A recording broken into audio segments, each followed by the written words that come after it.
আমার ওপর বিশ্বাস রাখতে পারেন, আমি থাকতে আপনার কোনো ক্ষতি হবে না। সে তো আমি জানি, এজন্যই তো তোকে কাজে নেই। না হলে তোর মতো কুরে কি কেউ কোনোদিন কাজে নেয়? তা একদমই কুড়মি না করে মন দিয়ে কাজ করবি, তাহলে তোকে পুরস্কার দেব।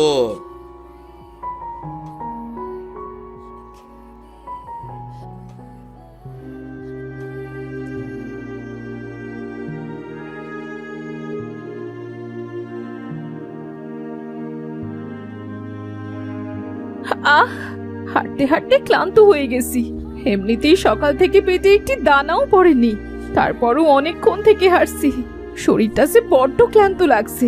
আমি বরং এখানে বসে একটু বিশ্রাম নিই। বাঁচাও আমাকে, আমাকে সাহায্য করো। আমার যে খুব কষ্ট হচ্ছে, আমায় একটু সাহায্য করো।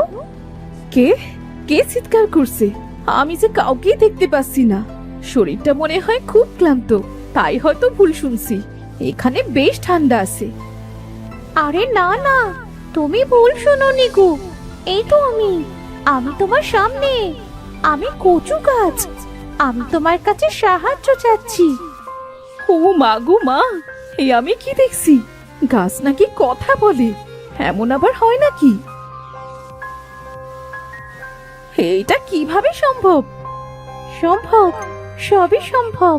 আমি তোমাকে সব বলবো, আগে তুমি আমায় বাঁচাও। আমি আর থাকতে পারছি না। কিন্তু আমি কিভাবে তোমায় সাহায্য করব? আমার গোড়ায় আগাছায় পড়ে গেছে, ওরা আমার শরীর থেকে সব রস শুষে নিচ্ছে। আমার যে খুব কষ্ট হচ্ছে। তুমি একটু অপেক্ষা করো, আমি তোমার গোড়ার সব আগাছা পরিষ্কার করে দিচ্ছি। বিনু কচু গাছের কথা মতো হাত দিয়ে সবগুলো আগাছা পরিষ্কার করে দেয়। আহ, বাঁচালে আমায়। আগাছাগুলোর জন্য খুব কষ্ট হচ্ছিল আমার। আমার গোড়ায় একটু পানি দেবে গো? অনেকদিন হয়ে গেল পানি পাইনি। এখানে পানি পাবো কোথায়? আচ্ছা ঠিক আছে, তুমি একটু অপেক্ষা করো, আমি পানি খুঁজে নিয়ে আসি। ঠিক আছে মেয়ে, একটু তাড়াতাড়ি আসার চেষ্টা করো। চেষ্টায় আমার প্রাণ শুকিয়ে গেছে। ঠিক আছে, আমি পানি খুঁজতে গেলাম, তুমি আরেকটু কষ্ট করো, আমি এক্ষুনি ফিরে আসবো।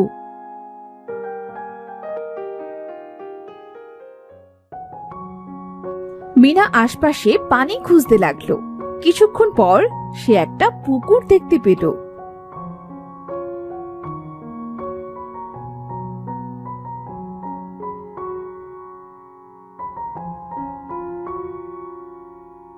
সেখান থেকে সে পানি এনে কচু গাছের গোড়ায় দিল। আহ, কতদিন পর পানি পেলাম। মনে হচ্ছে আমার প্রাণটা ফিরে এসেছে। তোমায় অনেক অনেক ধন্যবাদ গো। তুমি আমার বড় উপকার করেছো। তোমার এই উপকারের কথা আমি কোনোদিন ভুলবো না। এবার বলো, তুমি কি করে কথা বলতে পারো? অন্য গাছেরা তো তোমার মতো কথা বলতে পারে না। আমি তো কোনো সাধারণ কচু গাছ না, আমি হলাম মায়াবী কচু গাছ। আমার কাছে জাদু আছে, আর এজন্যই আমি কথা বলতে পারি। তা তুমি এখানে আসলে কি করে? আমাদের মায়াবী রাজ্যে একটা ঋষি আছে।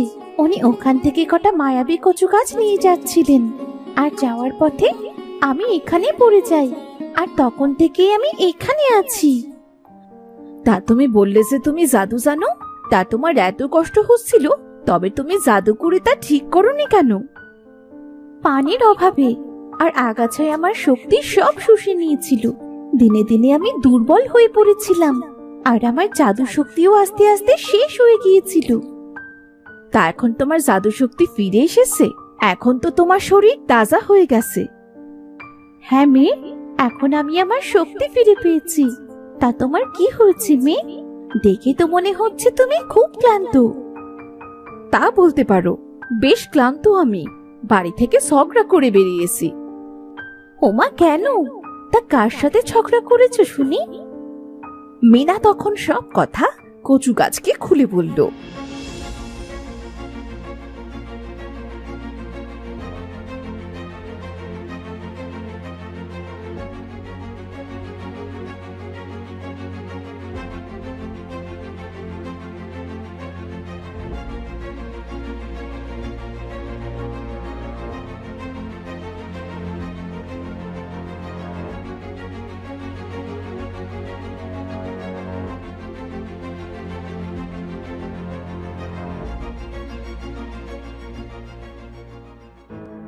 তার মানে সারাদিন তুমি কিছু খাওনি। তারাও তোমার জন্য আমি খাবারের ব্যবস্থা করছি। হোমা,